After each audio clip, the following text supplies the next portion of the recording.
இங்கே 5 புலம்பல்களை பற்றி பேசுவதற்காக சகோதரர்கள் 5 பேர் வந்திருக்கின்றார்கள். பெரிதும் இதயம் தொட்ட புலம்பல் எது?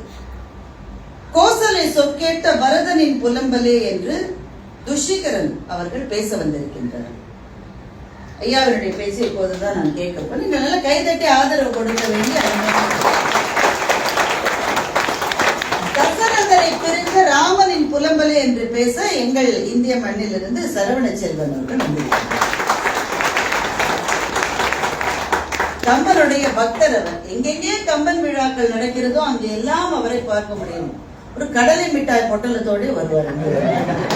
இங்கேயும் அப்படி வந்திருப்பார் என்று நான் நம்புகிறேன். சீதையை பிரிந்த ராமனின் புலம்பலே என்று வாசுதேவா பேச வருகிறார். இன்று காலை வரை வாசுதேவாவுக்கு திருமணம் நடந்திருக்கிறது என்ற செய்தியே எனக்கு தெரியும். அவர் யாரிடமும் பெரும்பாலும் அதை பகிர்வதில்லை என்று நான் அறிகின்றேன். இன்னைக்கு அவருடைய மனைவியே வந்து அறிமுகப்படுத்திக் கொண்டதுனால நான் தெரிந்து கொண்டேன். வெளி உலகத்திற்கு ரொம்ப இளைஞர் போலவே காட்சி அளிக்கின்ற, மனதிலும் இளைஞராக இருக்கின்ற இவர் சீதையை பிரிந்த ராமனின் புலம்பலை பற்றி பேசப் போகிறார். வாலியை பிரிந்த தாரையின் புலம்பல் பேசுவதற்கு பாலசண்முகன் ஐயா அவர்கள் வந்திருக்கிறார். ராவணனை இழந்த மண்டோதரியின் புலம்பலே என்று ஐயா திரு கேசவன் பேசுகிறார். புலம்பல் என்பதை வீட்டிலே நடப்பதாக நான் சொன்னேன். அது நகைச்சுவைக்காக சொல்றது. புலம்பல் என்பது ஒரு கவிஞனுடைய ஆன்மாவிலிருந்து வருகின்ற ஒரு அழுகை குரல். The Mayor of Casterbridge என்று ஆங்கிலத்திலே ஒரு அபாரமான கவிதை தொகுப்பு உண்டு. தாமஸ் ஆர்ஜி என்கின்ற கவிஞர் அதை எழுதியிருக்கின்றார். Happiness is nothing but a brief episode in the otherwise drama of pain called life என்று அவர் சொல்லுகிறார். மகிழ்ச்சின்னா என்ன தெரியுமா? இந்த துன்பமே நிரம்பிய வாழ்க்கை என்கின்ற நாடகத்தை எப்போதாவது வந்து போகிற மின்னல் தான் மகிழ்ச்சி.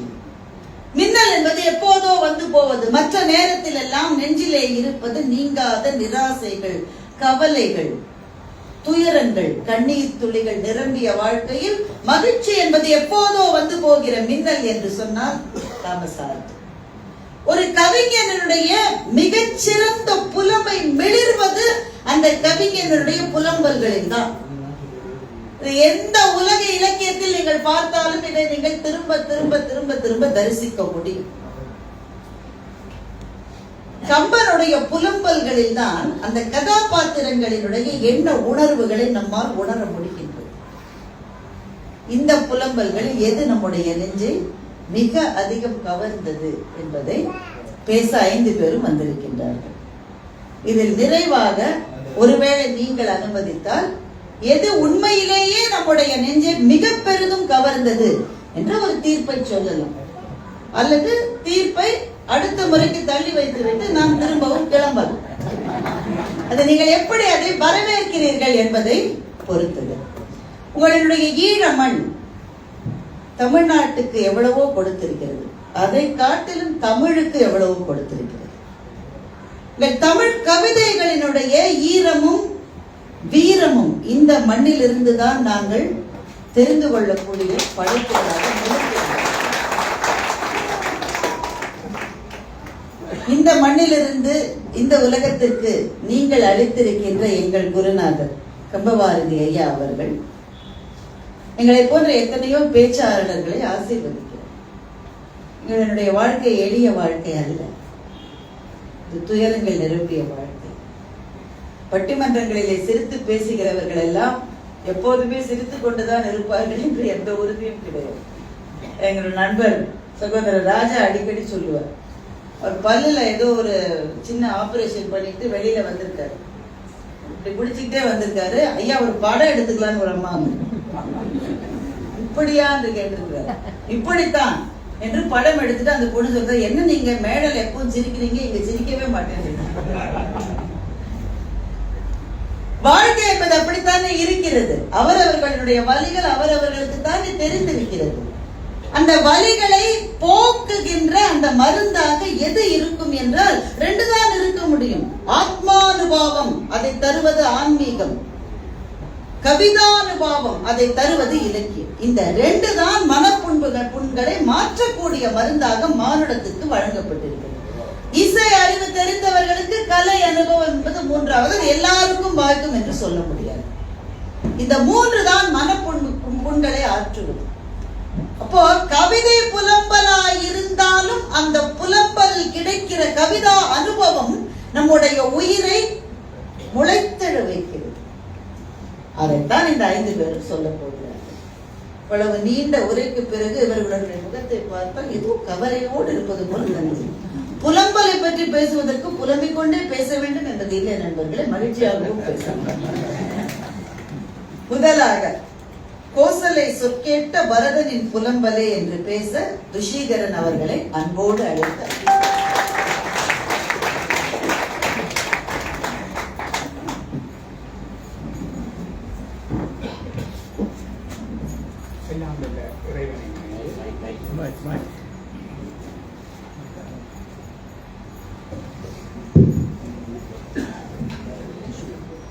எல்லாம் வெல்ல இறைவனை நினைந்து சபையிலே இருக்கின்ற அத்தனை பெருமக்களையும் வணங்கி எனது பேச்சை ஆரம்பிக்கின்றேன்.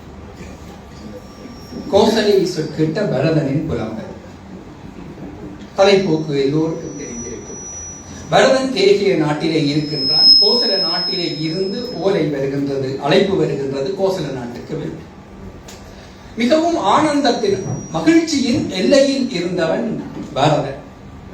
அவனுடைய வாழ்க்கையிலே எல்லையற்ற மகிழ்ச்சி என்றது அந்த கணப்பொழுதிலே அவனுக்கு இருந்தது. அழைப்பு வந்தது இரட்டிப்பு மகிழ்ச்சியோடு கோசல நாடு நோக்கி வந்தவனுக்கு காத்திருந்தது பேர் அதிர்ச்சி. 1 அல்ல 2 அல்ல பல அதிர்ச்சிகள் காத்திருந்தன. தந்தையினுடைய இறப்பு, அண்ணனுடைய முடிதுறப்பு, அண்ணன் காடல்குதல், அண்ணி காடல்குதல், தம்பி காடல்குதல், அந்நியர் உட்பட்ட அந்த குடும்பத்திலே ஏற்பட்ட குழப்பம், அரசு சபையில் ஏற்பட்ட குழப்பம், நாட்டு மக்களின் அவலம், இப்படி அத்தனை மத்தியிலும் பேரானந்தத்தில் இருந்த அந்த பரதனுக்கு இடிபோல் பெரிய பாரிய வீழ்ச்சி அவலம் காணப்பட்டது. பெருமக்களே, ஒன்றை விளங்கிக் கொள்ள வேண்டும். மகிழ்ச்சியும் உச்சியையும் காட்டி துன்பத்தின் பாதாளத்தையும் அந்த பரதனுக்கு காட்டுகின்ற காட்சி அது. அந்த துன்பத்தின் அளவை அப்படியே அளவிட்டு காட்டுகிற பாத்திரம் இங்கே மட்டும்தான். அந்த துன்பத்திலே வருகின்ற அவலம் எப்படிப்பட்டது என்பது அந்த கேட்கின்ற அத்தனை ரசிகர்களுக்கும் சுவைஞர்களுக்கும் மனதிலே அப்படியே வேல் பாய்ச்சுவது போல இருக்கும். அந்த துன்பத்திலும் மிகப்பெரிய துன்பம் என்னவென்றால் அந்த அவலத்தை காக்க வேண்டிய பொறுப்பு பரதனுடைய அடுத்த தலைவன் அவன்தான். ஆனால் அதை செய்ய முடியாத அந்த இக்கட்டான சூழ்நிலையில் இருக்கிறான். அதை கையிலே எடுத்தால் சூழ்ச்சி இவன் செய்த சூழ்ச்சியாகிவிடும். ஆகவே அதை செய்யவும் முடியாமல் பார்த்துக் கொண்டிருக்கவும் முடியாமல் அவலத்திலே இருந்தவன் இறுதியாக எத்தனையோ பேரிடம் போய் கத்தி கதறி கடைசியாக ஆறுதல் தேடி கோசலையிடம் வருகின்றார். கோசலை மடியிலே விழுந்து புரண்டி கதறுகிறார். பரதனின் ஒளிவர மறந்த தொல்குலம் பரதன் என்றொரு பழிப்படைத்தது என்று கதறுகிறார். இந்த சூரிய குலத்திலேயே உயர்ந்த குலத்திலே இப்படி ஒரு பழி படைத்தவனாக நான் வந்து விட்டேனே என்று கதறுகின்றவனுக்கு கோசலை சொன்ன ஒரு வார்த்தை அப்படியே மேலும் துன்பத்தின் எல்லையிலே கொண்டே விட்டு அவனுடைய புலம்பலை உச்சங்களை கொண்டு செல்கிறது. என்ன சொன்னான்? கேகையன் கொன்மகன் இழைத்தை கைத்தவன் ஐயன் நீ அருந்திலை போலுமால் என்று விட்டான். நீ அறியவில்லையோ இந்த விஷயத்தை? முதலே இந்த சந்தேகப்பட்ட கேள்வி பரதனுடைய மனதிலே உச்சமான அவலத்தை ஏற்படுத்தி புலம்பலை ஏற்படுத்துகின்றது. அப்போது புலம்பிய புலம்பல் ஒவ்வொன்றும் சிங்கம், அகப்பட்ட சிங்கம், பொறியிலே அகப்பட்ட சிங்கம் குடர்வது போல குடர்வதாக கம்பன் அதிலே பதிவு செய்வார். அவனுடைய அந்த குடரில் இருக்கிற ஒரு பட்டியல் படுத்துகிறார். தலைவனை காட்டி கொடுத்தவன் எங்கே போய் நரகத்திலே விடுவானோ அந்த நரகத்திலே நான் விட வேண்டும். நானும் இப்படி இதற்கு உடன்பட்டு இந்த சூழ்ச்சி நடந்திருந்தால் இந்த நரகத்துக்கு நான் போக வேண்டும் என்று கத்துக்கிறான். தலைவனை காட்டி கொடுத்தவன், புறமுகுந்து ஓடியவன், பகைவரிடம் உண்டு வாழ்பவன், தீய வழியிலே இந்த ஆட்சி செய்தவன், இப்படிப்பட்டவர்கள் எல்லாம் எந்த நரகத்துக்கு போவார்களோ அந்த நரகத்துக்கு நான் போக வேண்டும் என்கின்றார். அது மட்டுமல்ல, ஒவ்வொரு மனிதனும் பார்க்க வேண்டிய, அறிய வேண்டிய அந்த தீய விடயங்களிலிருந்து விடுபட வேண்டிய அத்தனையும் பட்டியல் எழுதுகிறார். சொல்கிறான் தூயவர்களுக்கு பாதகம் செய்தவன். அது மட்டுமல்ல, இந்த கன்னியர்களை கற்பழிக்க கருதியவன், ஆசிரியனுடைய மனைவியை தவறான கண்ணோட்டத்திலே பார்த்தவன்.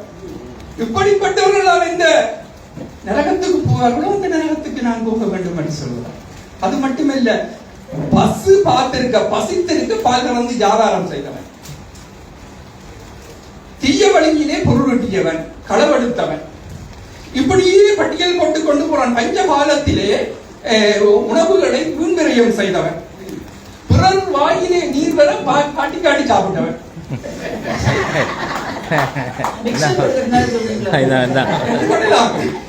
இவர்கள் எல்லாரும் எந்த துன்பத்திலே போய் நரகத்திலே விடுவார்களோ அந்த நரகத்திலே நான் போக விட வேண்டும் என்கிறார். பேச்சாளுக்கு மாத்திரம் மிச்சர் கொடுக்காம எல்லாரும் பொய்ச்சாட்சி சொன்னவர்கள், நன்றி மறந்தவர்கள், நீதியின் வழியிலே அடுத்தவர்களை நீதி இல்லாமல் அடுத்தவர்களை திட்டிக் கொண்டிருப்பவர்கள், தூயவர்களுக்கு தீமை செய்தவர்கள், இப்படி பெரிய பட்டியல். இந்த பட்டியல் ஒன்றையும் சொல்லி சொல்லி சொல்லி இவர்கள் எல்லாம் எந்த நரகத்துக்கு போவார்களோ அந்த நரகத்துக்கு நான் போக வேண்டும் என்று கதறுகிறார். அப்படி கதறிவன் கடைசியாக நந்தியம் பகுதியிலே போய் அமர்ந்து விடுகிறார். பெற்றதாயும் பிறந்த மண்ணாடும் நச்சவானில் நெடு சிறந்தவர் என்று சொன்னான். பெற்ற தாயையும் விடுபடுகின்றான், பிறந்தவன் நாட்டிலிருந்தும் விடுபடுகின்றான் என்றால் அவனுடைய துன்பத்தினுடைய எல்லையை நாம் பார்க்கிறோம். கடைசியாக நந்தியம்பதியிலே போய் அவனுடைய அவலம், அவனுடைய புலம்பல் முடிகின்றதான் கேட்டால் இல்லை. இங்கேதான் ஒன்றை விளங்க வேண்டும். இந்த பட்டியல்கள் போட்டானே இந்த துன்பம், இந்த புலம்பல் தான் நமக்கு நெஞ்சை சுட்டதா என்றால் அதிலும் பார்க்க அதுக்குள்ளே ஒரு மறைந்திருக்கிற ஒரு உண்மை. ஒவ்வொரு வாசகனும் நான் இந்த தவறு செய்து விட்டேனே என்று புலம்புவான். ஒரு புலம்பலை பார்த்து வாசகனை புலம்ப செய்தவன் பாருங்க. இங்கே இருக்கிற ஒரு பாத்திரமும் அப்படி செய்யது, வாசகனை புலம்ப செய்யவில்லை. அதுதான் நெஞ்சை தொடும். நந்தியம் பகுதியிலே போய் அமர்ந்து விடுகிறான். அந்த அமர்வோடு அவனுடைய அந்த புலம்பல் நின்று விட்டதா என்று கேட்டால் இல்லை. 14 ஆண்டு காலம் தொடர்ந்தது. இறுதியிலே தீக்குளிக்க போகிறான். அதற்கு கம்பன் அங்கே பதிவு செய்கிறார். நாங்கள் எல்லோரும் நினைப்போம் ராமன் தாமதமாகிய காரணம் மட்டும்தான் அவரது தீக்குளிப்புக்கு காரணம் என்று. இல்லை, அதை கம்பன் பதிவு செய்கிறான். இவன் தீக்குளிப்பதற்கு எல்லாம் ஆயத்தமாகிவிட்டார். இதை கேள்விப்பட்ட கோசலை ஓடி வருகிறார். அடடா, 8 கோடி ராமனுக்கு சமணப்பா, உன்னுடைய அருள் இந்த உலகத்துக்கு வேண்டும், இதற்கு யார் அருகாவர் என்று கத்துகிறார். புண்ணியம் என நின் உயிர் போயினால் இந்த உலகத்திலே, மண் உலகத்திலேயும் விண்ணுலகத்திலேயும் இந்த உயிர்கள் தாங்குமா என்று கதறுகின்றார். இப்படி கதறுகின்ற கோசலைக்கு பரதன் ஒரு விடை பகர்கிறார். தாய் சொற்கேட்டலும் தந்தை சொற்கேட்டலும் இந்த உலகத்திலே இருக்கின்ற அத்தனை உயிர்களுடைய அன்பையும் பாதுகாக்கின்ற இவர்களை எல்லாருடைய சொற்களையும் நான் கேட்க மாட்டேன். அதெல்லாம் ஈசற்கே கடன், ராமனுக்கே கடன் என்று விடுகின்றான். என்ன என்று சொல்லுகின்றவனுக்கு கடைசியாக சொன்னான், ஈசற்கே கடன் இது யான் இழைத்திலே, மாசு கற்றேன் இது காட்டுவேன் மாண்டுவேன் சொல்றான். யாருக்கு சொன்னான்? கோசலைக்கு சொல்கிறான். என்ன சொன்னான்? நீ உன்னுடைய வாயாலே நான் பழிகாரன் என்று சொல்லிவிட்டாயே, அதை இப்பொழுது செத்து நான் பழிகாரன் இல்லை என்று காட்டுகின்றான். ஆக இவர் இறப்புக்கு எது அடிநாதமாக, இறப்பின் முயற்சிக்கு, இந்த தீக்குளிப்பின் முயற்சிக்கு, தற்கொலை முயற்சிக்கு எது அடிநாதமாக இருக்கின்றது என்றால் இந்த தாயினுடைய பழிச்சொல்லு. அவனுடைய இந்த இறுதி புலம்பெற்றால் அவனுடைய மரணத்தினுடைய இறுதி சாசனம். அவன் இறப்பதற்கு காரணம் என்ன என்று எழுதி வைத்து விடுகிறார். இந்த புலம்பல் நெஞ்சை தொடாத இவரும் இருக்க முடியாத பரதன் என்பது ஒரு நல்ல ஒரு மகன், கோசலை என்பது நல்ல ஒரு தாய். ஒரு நல்ல தாயினிடமிருந்து வந்த ஒரு பழி சொல்லு பரதன் என்கின்ற ஒரு நல்ல மகனை தற்கொலை வரை கொண்டே விடுகின்றது என்றால் அந்த புலம்பலை நெஞ்சத்தை தொட முடியாமல் இருக்கவே முடியாது. இங்கே இருக்கின்ற 4 புலம்பல்கள் பிரிவினால் வந்த புலம்பல். அந்த 3 புலம்பல்கள் இறப்பு என்கின்ற பிரிவினால் வந்த புலம்பல்கள். இறப்பு என்பது இந்த 3 இறப்பு ஏற்கனவே தெரிந்த இறப்புகள் தான். தெரிந்த இறப்பு வெறும் புலம்பல், வெறும் நெஞ்சை தொடுக்கிறது, பெரிதும் தொடாது. ஏனென்றால் ஒவ்வொரு மனிதனும், இங்கே இருக்கின்ற ஒவ்வொரு மனிதனும் இறப்பு என்கின்ற புலம்பலை கடந்து வந்தவர்கள் தான். அந்த இறப்பு என்கின்ற புலம்பெறதனால் வருகின்ற துன்பத்துக்கு இறைவன் மருந்தே படைத்திருக்கின்றார். என்ன மருந்து? சூரியங்காட்டிலே கொண்டு போய் சுட்டு நீரிலே மூழ்கி நினைப்பொழுவதை என்று திருமூலர் சொல்லு. அந்த இறப்பினால் வர புலம்பல் அத்தோடு நீ காலம் என்பது அதை கடத்தி சென்றுவிடும். சீதையினுடைய பிரிவு என்கின்ற புலம்பலும் என்ற சீதை மீட்போடு அந்த புலம்பல் வாசகர் மனதில் இருந்து போய்விடும். ஆக 14 ஆண்டு காலம் ஒரு புலம்பல் தொடர்கின்றது என்றால் ராமன் திரும்பி வந்தவுடனே பரதனின் புலம்பல் முடிந்து போய்விடும். இல்லை, அந்த தீக்குளிப்புகளை போய்விடுகிறது. அதை நினைத்து நினைத்து உருகுகின்ற அந்த 14 ஆண்டு காலம் உருகின உருக்கல் இருக்கிறது, அந்த புலம்பல் இருக்கிறது, அதுதான் வாசகர் மனதை தொடும். அது மட்டுமல்ல, அவன் போட்ட பட்டியல் இருக்கிறது, அது அத்தனையும் வாசகனை தொட்டுக்கொண்டே வாழ்நாள் முழுக்கலும் அவனை கொலை செய்யாமல் காப்பாற்றிக் கொண்டே இருக்கும் என்று கூறி இந்த வாய்ப்புக்கு நன்றி கூறி விடைபெறுகிறேன். நன்றி.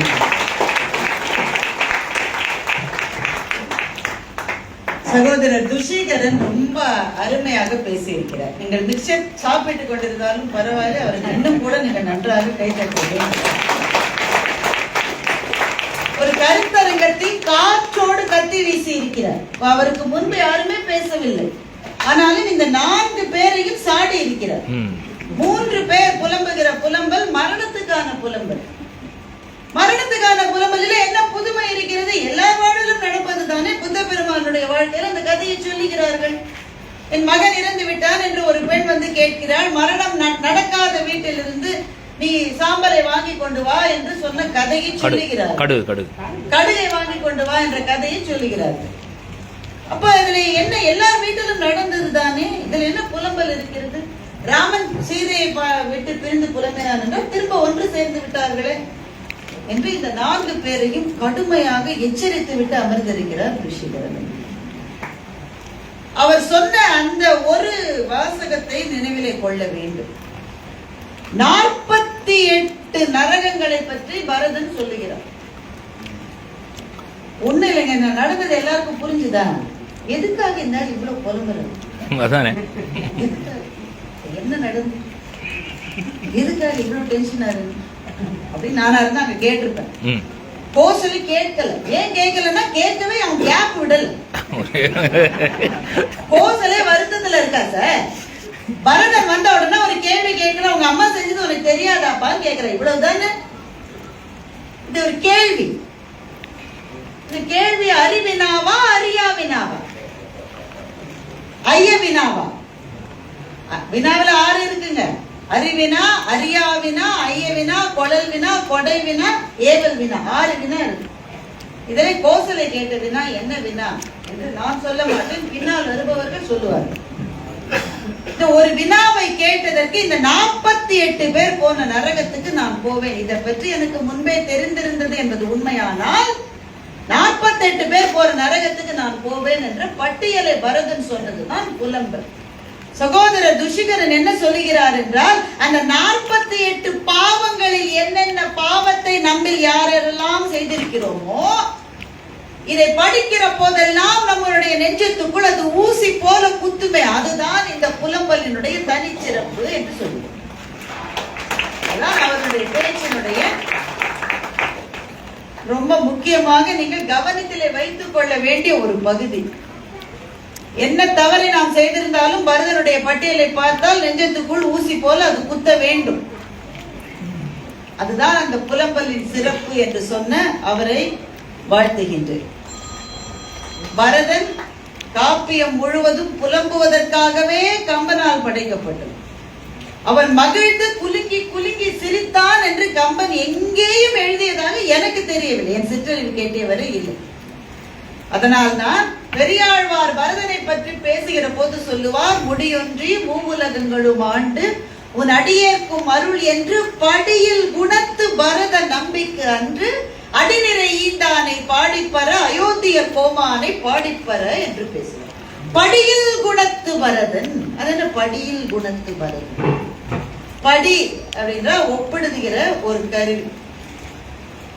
படிக்கல் சொல்லுவாங்க, தராசில வைப்பதை படிக்கல் என்று சொல்லுகிறோம். ஏனென்றால் அது ஒப்பிடுகிறது.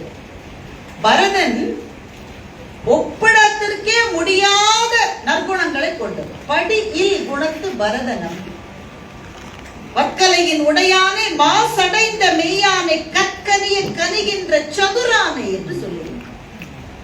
அப்படிப்பட்ட பரதனுடைய புலம்பல் நம்முடைய நெஞ்சத்துக்குள் ஒரு ஏக்கத்தை சோகத்தை ஏற்படுத்தவில்லை என்றால் வேறு என்ன ஏற்படுத்தும் என்று கேட்ட சகோதரர் துஷிகரனை திரும்பவும் பாராட்டி, அப்படி என்னங்க அப்படி ஈஸியா சொல்லுவீங்க? மரணம்னாக்க அது எழுதி ஒரு நாள்ல நம்ம அப்படியா அப்படியா மரணங்களை மறந்து விட முடியுமா என்று எனக்கு தெரியவில்லை. பதில் சொல்லுவதற்காக தயரதனை பிரிந்த ராமனின் புலம்பலே என்று பேச சரவண செல்வன் வருகிறார். அன்பு பாராட்டி அழைக்கின்றது. நீங்களாம் இன்னும் நல்ல கைதட்ட. இந்தியாவில இருந்து வந்திருக்காரு, கடலமிட்டாரோட வந்திருக்காரு.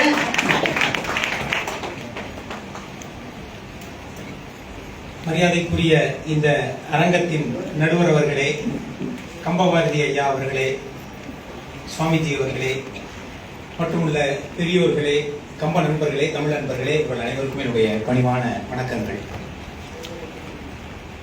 புலம்ப வந்திருக்கிறோம் அப்படின்னு சொன்னாங்க. உண்மைதான், புலம்ப வந்திருக்கிறோம். ஆனா புலம்பலுக்கு அடிப்படையாக இருப்பது ஒரு நிகழ்ச்சியை ஏற்படுத்துகின்ற அவலமும் அதிர்ச்சியும். ஆனா இன்னைக்கு நாங்க இந்த கம்பன் விழாவில் மகிழ்ச்சியோட புலம்ப வந்திருக்கிறோம். இந்த இரண்டு புலம்பல், நாங்க பேச போகின்ற புலம்பலுக்கும் எங்கள் புலம்பலுக்கும் இருக்கின்ற வேறுபாடு இது. ஒரு அவலம் நிறைந்த அதிர்ச்சி நிறைந்த நிகழ்வு புலம்பலை ஏற்படுத்துகின்றது. அதிர்ச்சியோடு பேசுகின்றவனுக்கு அறிவு வேலை செய்யாது, உணர்ச்சி தான் அங்க வேலை செய்யும். உணர்ச்சி இருக்கின்ற இடத்துல அறிவு வேலை செய்யாது. அறிவு வேலை செய்யலாம் இல்ல, பரதன் புலம்பினான், ஆனால் அவனுக்கு அறிவு வேலை செய்தது. அவன் பேசுனது எல்லாமே தர்க்க நியாயங்களோடு கூடிய ஒரு பேச்சு. தர்க்க நியாயங்களோடு பேசுகின்ற பேச்சு புலம்பல் அல்ல, அது ஒரு தத்துவ விசாரணை. அதனாலே நீங்கள் பரதனை முதலிலேயே தண்டிவிடலாம். இன்னொன்னு, அந்தியும் பகலும் நீராத கண்ணியன் காப்பியம் முழுவதும் புலம்பினவனே நீங்க ஒரு இடத்துல வச்சு இடம் போட வேண்டுமா? ஒரு இடத்துல சிரிக்கணுமே மனுஷன். அதே போல சீதையை பிரிந்த ராமனின் புலம்பல், அவர் ஆவேசமா பேசுவார். ஆனா அதை ஏமாந்துடக்கூடாது. நம்ம கூட பேசும்போது ரொம்ப தன்மையா பேசுவார், ஆனா மேடைக்கு வந்தால் ஆவேசமாக பேசுவார். அதை பார்த்து நம்ம ஏமாந்துடக்கூடாது. அது தானே ராமன் தனக்கு ஏற்படுத்தி கொண்ட ஒரு விளைவினாலே ஏற்பட்ட புலம்பல். அதே போல ஏன்னா மாயமான் அப்படின்னு ஒண்ணு இல்லைன்னு லக்ஷ்மணன் எச்சரித்தான். அதை மீறி போய் தானே அந்த அதிர்ச்சியையும் அவலத்தையும் தேடிக்கொண்டவன் ராமன். அதனாலே ஏற்பட்ட புலம்பல். ஓ, அப்ப நம்ம சொந்த செலவுல சூனியம் வச்சுக்கிட்டா புலம்புனாலும் அதை நம்ம பாராட்ட வேண்டியது.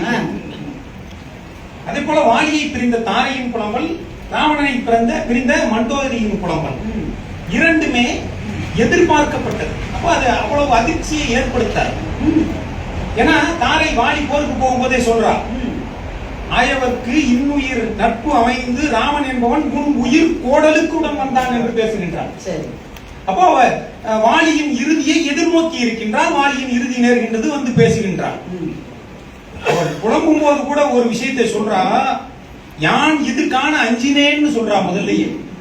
அப்போ அவள் எதிர்பார்த்த ஒரு நிகழ்வு அங்கே நிகழ்ந்திருக்கின்றது. அந்த புலம்பலையும் நீங்கள் கணக்கில் எடுத்துக் கொள்ள வேண்டாம் என்று உங்களை வேண்டுகின்றேன்.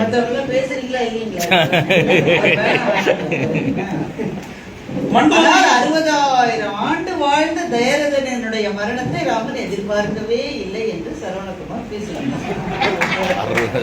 மண்டோதரியின் புலம்பலும் அதே போலதான். அஞ்சினேன் அஞ்சினேன் அச்சீதை என்று அமுதான் செய்த நஞ்சினால் இலங்கை வேந்தன் நாளை இத்தகைய நன்றோ என்று பேசுகின்றார். அவன் இறந்த பிறகு அவள் அந்த மரணத்திற்கான காரணத்தை தர்க்க நியாயத்தோடு விளக்குகின்றாள். சீதையின் அழகும் கற்பும், ராவணன் கொன்ற முறையற்ற காதலும், சூர்பனகையின் அருந்த மூக்கும், ராமன் தசரதன் ஏவலால் காடு புகுந்ததும், இந்திரன் செய்த தவமும் இந்த மரணத்தை ஏற்படுத்தியது அப்படின்னு சொல்லி அந்த மரணத்தை தர்க்க நியாயத்தோடு அணுகுகின்றான். அங்கேயும் அறிவு வேலை செய்கின்றது. ஆனா ராமன் அரசாளனும் அப்படின்னு முதல்ல முடிவாகுது. தசரதன் காட்டுக்கு போய் தவம் செய்ய போறான். திரும்ப பரதன் அரசாளனும் முடிவாகுது. அப்போ ஏற்கனவே செய்த ஏற்பாட்டின்படி தசரதன் காட்டுக்கு போய் தவம் செய்யணும். தன்னுடைய பிறவி கிடைத்தேற்றத்திற்காக அவன் தவம் செய்ய போயிருக்கணும். அதை நினைத்துக் கொண்டு ராமன் காட்டுக்கு செல்கின்றான். ஆனா அவனுக்கு வருகின்ற செய்தி, பரதன் மூலமாக அவனுக்கு வருகின்ற செய்தி, அரசன் மாண்டு போனான் என்ற செய்தி. அந்த செய்தியை பரதன் எப்படி சொல்கின்றான்? ஐய, நின் பிரிவு என்னும் பிணியினால் என்னை பெற்ற கரியவள் வரம் என்னும் காலனால் தனக்கு உரிய மெய் நிறுவி போய் உம்பரான் என்று பேசுகின்றான் பரதன். மரணத்தை ஈஸியா மறந்துடலாம் அப்படின்னு அவர் சொல்றார். ஆனா மரணத்தை நம்ம இயல்பு வாழ்க்கையில மறந்துடலாமா? இருக்கலாம். ஆனா நீங்க முதல்ல சொன்னீங்க, இந்த சாதாரண நிகழ்வுகளும் கூட, மரணம் சாதாரண நிகழ்வாக வைத்துக் கொண்டாலும் கூட அதிலும் கம்பன் தெரிந்ததை தெரியாததாக்குகின்றான், தெரியாததை தெரிந்ததாக்குகிறான்.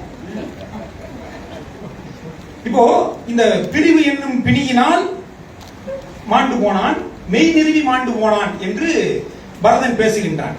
இதை அடிப்படையாக வைத்துக் கொண்டே தன்னுடைய புலம்பலை பேசுகின்றான் ராமன். முழுக்க முழுக்க அவன் புலம்பல் எல்லாம் தசரதனுடைய வாய்மை, ராமன் அவனை பிரிந்து வந்த துன்பம், இதை மட்டுமே அவன் பேசுகின்றான்.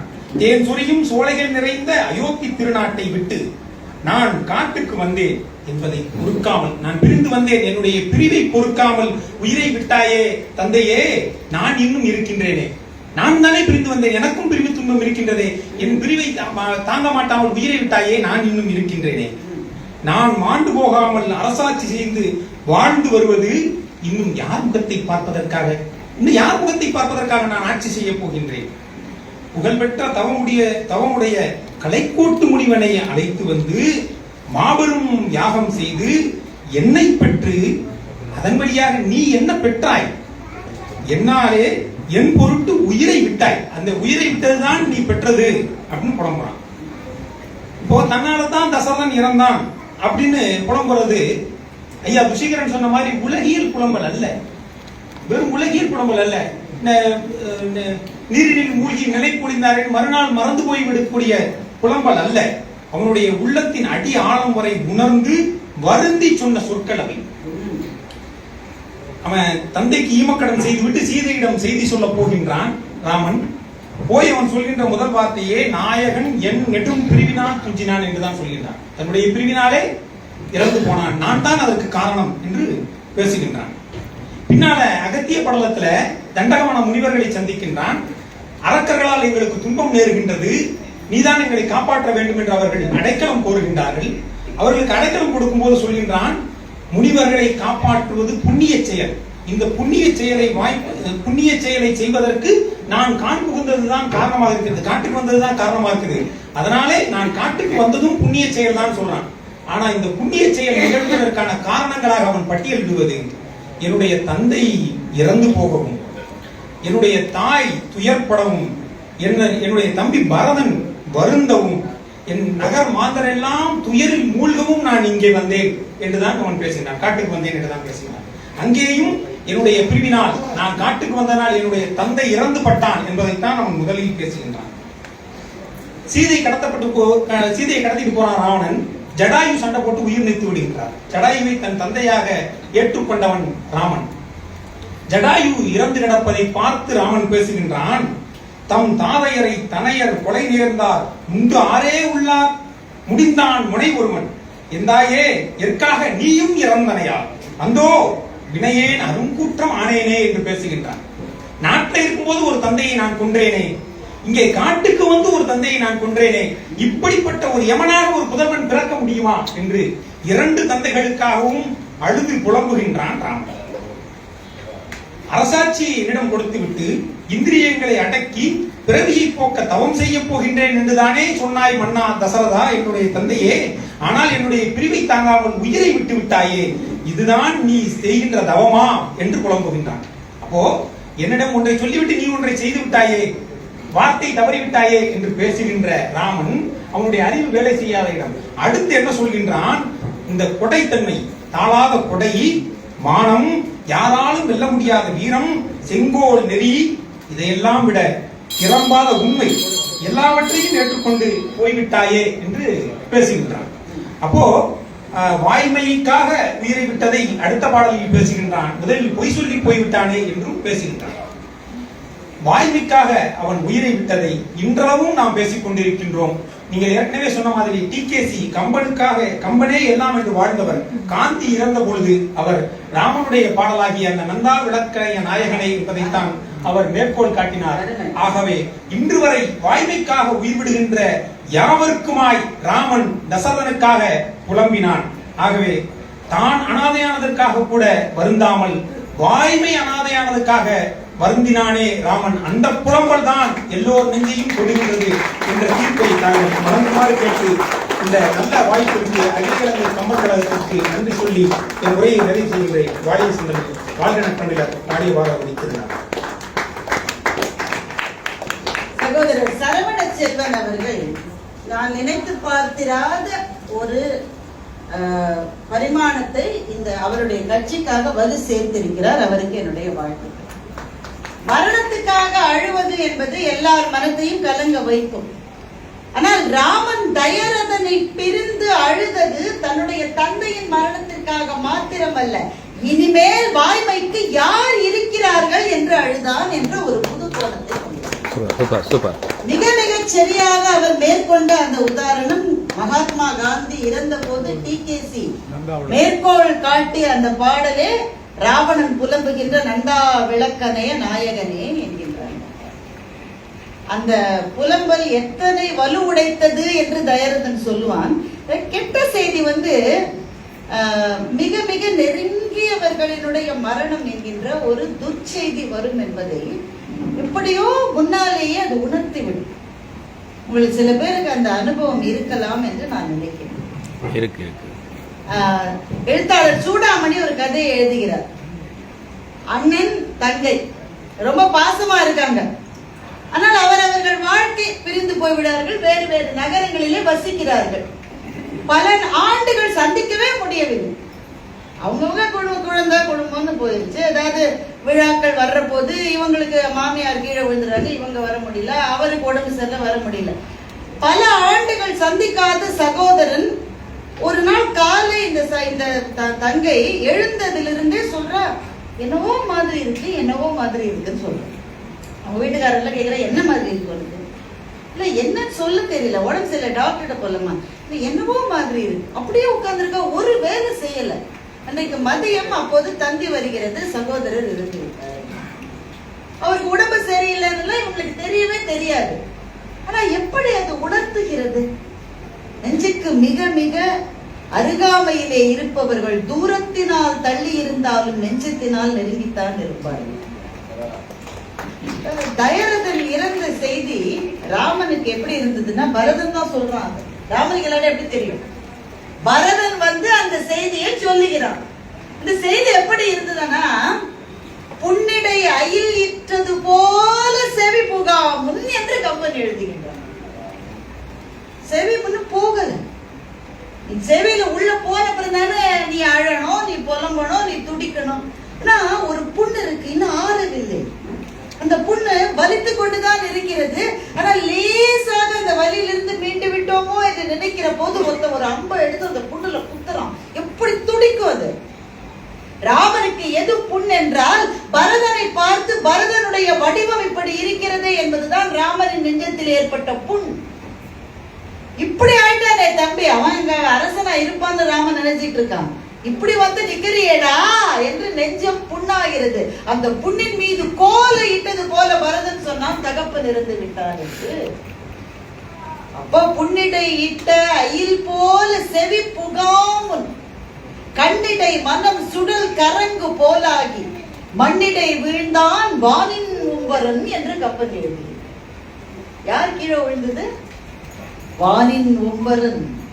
வானத்தை விட உயரமாக இருக்கக்கூடிய வைகுந்தத்துக்கு எவன் நாயகனோ, அத்தனை உயிர்களினுடைய பிறப்பையும் இறப்பையும் அறுதி செய்கிறவன் எவனோ அவன் தான் இங்கே இருக்கிறான். ஆனால் தன்னுடைய தந்தையினுடைய மரண செய்தி கேட்ட உடனேயே மண்ணிடை வீழ்ந்தான் வானின் உம்பரன் என்று. கம்பனிலேயே அழகு இந்த முரண்பாடுகள் பாருங்கள். யார் விழுந்து அழுவார்கள்? அப்பா இருந்தார், அண்ணன் இருந்தார், அவர் இருந்தார், இவர் இருந்தார் என்று அழுகிறவர்கள் சாதாரண ஜீவன்கள். இந்த கணக்குகளை எல்லாம் காரத்தை எல்லாம் தாண்டி அவனுக்கு அழுகை வருமா? ராமனுக்கு வந்தது. அந்த முரண்பாட்டை கம்பன் எழுதுகின்றார். புன்னிடை இட்ட கோல் போல தந்தையினுடைய மரண செய்தி செவி புகாமல் விழுந்தான். ஏதோ தப்பா நடந்துருச்சுன்னு மனசு சொல்லிருச்சு சார் ராமன். அதன் பிறகு பிறந்த அவல சொற்கள் உங்கள் நெஞ்சை அசைக்கவில்லை என்றால் நீங்க தண்ணி குடிச்சு பயனே இல்லை என்று அவர் சொல்லுகிறார். மரணத்தை அவ்வளவு சாதாரணமா சொல்லிட்டாரு அவரு. முதலிலே பேசிய அன்பு சகோதரர் துஷிகரன் சில மரணங்களை மறக்க முடியவில்லையே, எத்தனை காலம் ஆயும் மறக்க முடியவில்லையே. அற்றை திங்கள் அவ்வன் நிலவில் என்ற பாடல் எழுதப்பட்டு 2000 ஆண்டுகள் ஆயிற்று. அந்த பாடலை கேட்கும் போது இப்போதும் அழுகை வருகிறது. தன்னுடைய தந்தையின் மரணத்துக்காக இறந்த 2 பெண்கள் வாழ்ந்து 2000 வருஷம் முடிந்து என்னுடைய தந்தை மரண செய்தி வந்த போது அந்த பாடலை கேட்டு நான் அழுதேன். எனக்கும் அவர்களுக்கும் என்ன சம்பந்தம்? அவர்கள் யார் என்று எனக்கு தெரியவே தெரியாது. காலம் என்கின்ற சிறையில் எனக்கு 1000 ஆண்டுகளுக்கு முன்னால் இருந்த அந்த சகோதரிகள் கால கதவை திறந்து என்னோடு வந்து சேர்ந்து கொண்டார்கள். நாங்கள் 3 பேரும் எங்களின் தகப்பனாரின் மரணத்துக்காக ஒன்றாக அழுதோம். கவிதை தான் அந்த மாயத்தை செய்யும் நண்பர்கள். கவிதைக்கு இறந்த காலமே கிடையாது, அது நித்தியமான நிகழ்காலத்தில் மாத்திரம்தான் வாழும். இறந்த காலங்கள பாரி என்ற மன்னன் 2000 ஆண்டுகள் அதெல்லாம் வரலாற்று இருக்கு. கவிதைக்கு அதெல்லாம் கிடையாது. அவன் இங்க இருக்கான். அவருடைய மகள் அழுகிறாள் என்றால் தன்னுடைய தகப்பனை இழந்ததற்கு 2 பெண்கள் அழுகிறார்கள். நானும் சேர்ந்து அழுது என்னுடைய தகப்பனின் மரணத்துக்கு. மரணம் என்பது அவ்வளவு சாதாரணம். சில வீட்டுல மரணம் நிகழற போது அழவே மாட்டாங்க. சில பேர் பார்த்திருக்கீங்களா? வேக வேகமா வேலை செய்வாங்க. ஏன்னா சடங்குகள் இருக்கும், அது இருக்கும். சொல்ல வேண்டியவங்க, வர வேண்டியவங்க, போக வேண்டியவங்க வேக வேகமா வேலை செய்வாங்க. திடீர்னு 1 மாசம் கழிச்சு அந்த இறந்து போனவர்களுடைய ஒரு சட்டை காற்றில் ஆடும் பாருங்கள். அப்படி வெடித்து வெடித்து அழுகிறது. மரணம் மனதிலே காயங்களை ஆற்றிவிடும் காலம் என்று சொல்லுகிறார்கள். அப்படியா? காலம் கூட ஆற்றாத காயங்கள் எல்லா நிஜங்களிலும் உண்டு. அதனால் தந்தை இறந்து, தந்தை வயசானவன் தானே இறந்துதானே, அப்படி கிடையாது. Age is just a number. வயது அல்ல. அந்த உறவோடு நமக்கு இருக்கிற பந்தம் அந்த நெஞ்சத்தை அப்படியே கோல் போல குத்த ராமன் புலம்பினது நம்முடைய நெஞ்சத்தை நெகிழ்விக்கவில்லையா என்று கேட்ட சகோதரருக்கு வாழ்த்து. நீங்களாம் மிக்சர் காட்டு முடிச்சிட்டீங்க, நல்லா கைதட்டாங்க. அதை விடுங்க. சீதையை பிரிந்த ராமனின் புலம்பல் தான் என்று வெளியிலே நம்மோடு பணிவாகவும் மேடைகளிலே கர்ஜிப்பவராகவும் இருக்கிற அன்பு தம்பி வாசு பேச வருகிறார். வாங்க வாசுதேவா அவர்களே, தண்ணி பாட்டோட போறாரு. வாங்க, நல்லாங்க கை தட்டி நீங்கள் அவருக்கு ஆதரவு. என்னங்க எங்க ஊர் எலக்ஷன் மாதிரி ஆயிட்டீங்க, கேட்டு வாங்க வைக்கிறீங்க. கொஞ்சம் அலைபேசிகளை சைலண்ட்ல போட்டுருங்க. இருந்தமிழை என்னமுதாய் ஈந்தளித்து பேச அருந்தமிழை அன்னையென அறிவித்த பொழுதே பருவந்து படப்பொழுதும் பணியாத பண்பில் தமிழ் விருந்தளித்தாய் வாழ்த்தினேன் தான். அறிஞர் பெருமக்கள் நிறைந்த அரங்கையும் சபையையும் வணங்கி மகிழ்கிறேன். தண்ணி போத்தலோட வர்றேன் என்று சொன்னீங்க. தனியா வந்தா தகராறு, தண்ணியில போனா வரலாறு என்று வடிவேலு சொன்னது. 6 மணிக்கு மேல ஆட்ட ஓடாதா? அந்த போட்டில் இல்லாட்டி என்னுடைய பேச்சு வரலாறாக வேண்டும் என்றதுக்காக தண்ணியோட வந்தது. எனக்கு உங்க மேல ரொம்ப மதிப்பு. எப்ப வரைக்கும் அண்டா நீங்க இந்த இப்ப இல்ல அப்போ அந்த வருத்தத்தை சொல்லித்தான் ஆகணும். அதை நீங்க வேற விதமாக ஈடு செய்து கொள்ளலாம். நாம் பேசுற அன்னைக்கு தீர்ப்பு வழங்குவதனூடாக மீண்டும் மதிப்பை பெற்றுக் கொள்வதற்கு உங்களுக்கு இடம் உண்டு. எப்ப வரைக்கும் உங்கள மதிப்பு இருந்துச்சுன்னா நீங்க இந்த அரங்கத்தை தொடக்கி வச்சு பேசுற வரைக்கும். சரி, அரங்கத்துல நான் புலம்புறதுக்கு ஒத்துக்கொண்ட பிறகும் நான் திருமணம் செய்யல என்று நினைச்சிட்டு இருந்தேன்னு சொன்னீங்க பாருங்க. அந்த மதியுகம் இன்னைக்கு பிறகு கொஞ்சம் மதிப்பு குறையத்தான் செய்யுது. நீங்க அப்புறம் திறமையான நடிகர் என்றல்லவா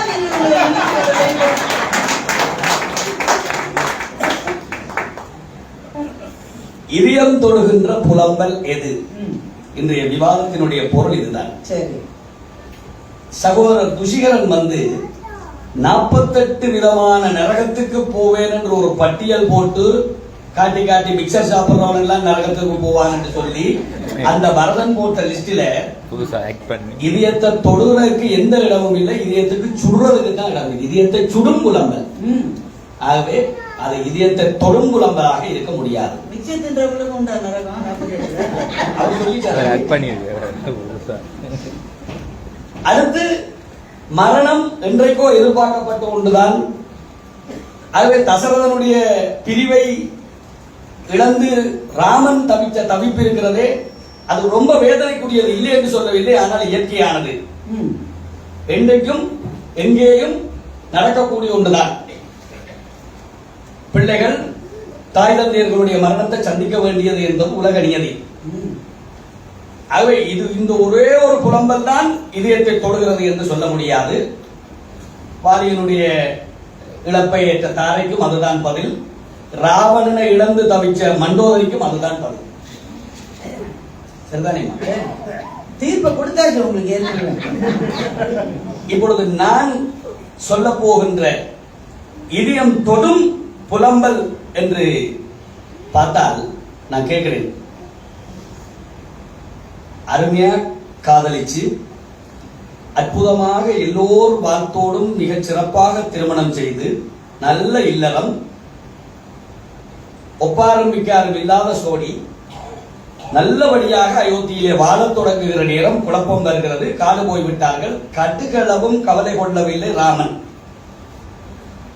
எந்த விதமான அவனுக்கு ஆட்சி கிடைக்கிற போதும் அவனுக்கு எந்த தயக்கமும் இல்லை, இழக்கிற போதும் தயக்கம் இல்லை. காட்டுக்கு போனான். அதே மனநிலையோடு சீதை போனாள். நின் பிரிவினும் சுடுமோ பெருங்காடு, நாயகன் வனம் நன்னலுற்றான் என்றும் மேல் வந்துறந்தான் என்றும் விம்மலன், நீ வருந்தலை யான் நீங்குவன் என்ற வெய்ய சொல் செவிசுடத் திரும்புவான்.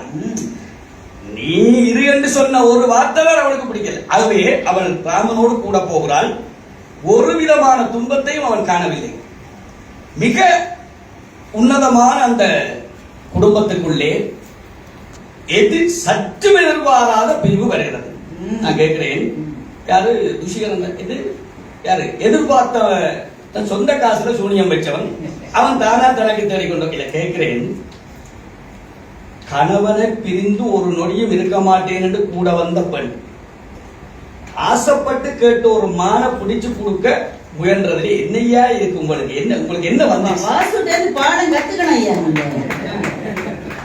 காட்டுல போன மான், மனைவி ஆசைப்பட்டு கேட்ட மான், அந்த மான பிடிச்சு கொடுக்க அவன் போனதுல உங்களுக்கு என்ன வருத்தம்? எனக்கு தெரியல. ஒன்றும் இல்லை, பேசாம இருக்கு. இப்ப இந்த மான பிடிச்சு கொடுத்து அவளுடைய மகிழ்ச்சிய அவளை சந்தோஷமா சிரிச்ச முகத்தோட பார்க்க நினைச்ச ராமன் கொஞ்சமும் எதிர்பார்க்காம அந்த மான துரத்தி கொண்டு போக இங்க பெரிய அதிர்ச்சி. சீதையை கவர்ந்து கொண்டு போய்விட்டான். திரும்பி வந்து பார்க்கிறான்.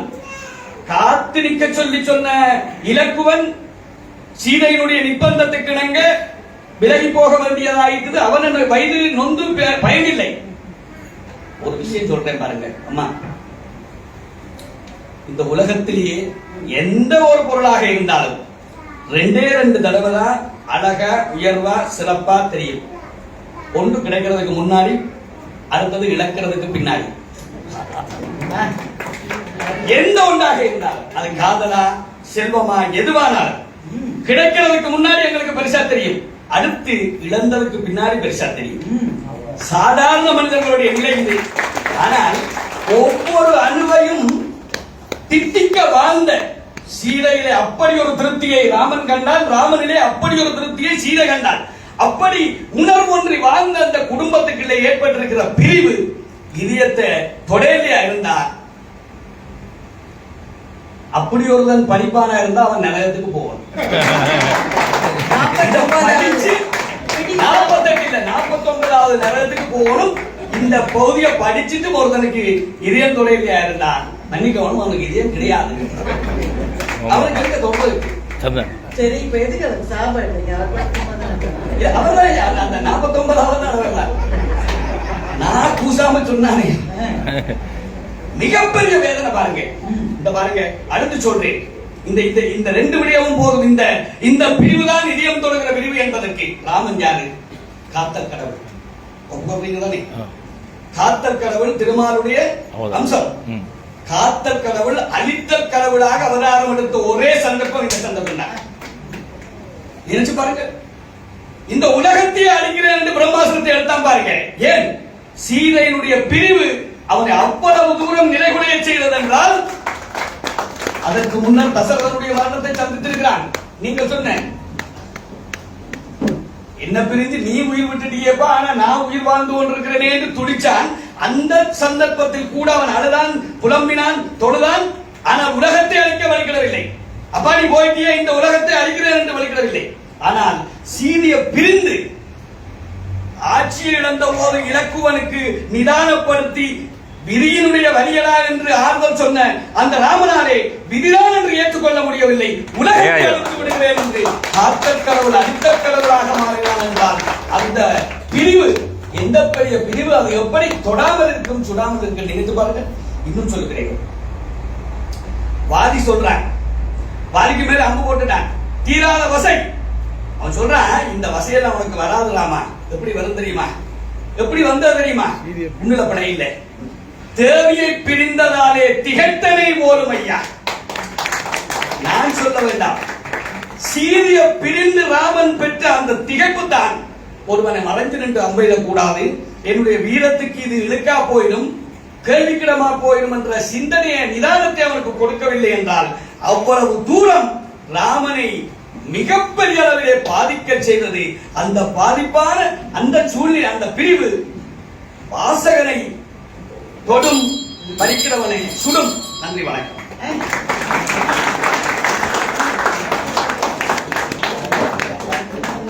வயசு அப்படி.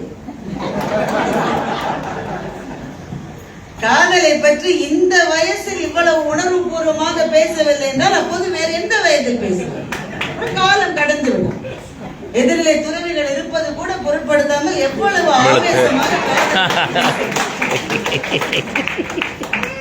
மிக அருமையான பேச்சு. தம்பியினுடைய பேச்சு இதயத்தை தொட்ட பேச்சு. இந்த அவை அவரை வாழ்த்த வேண்டுமாக நான்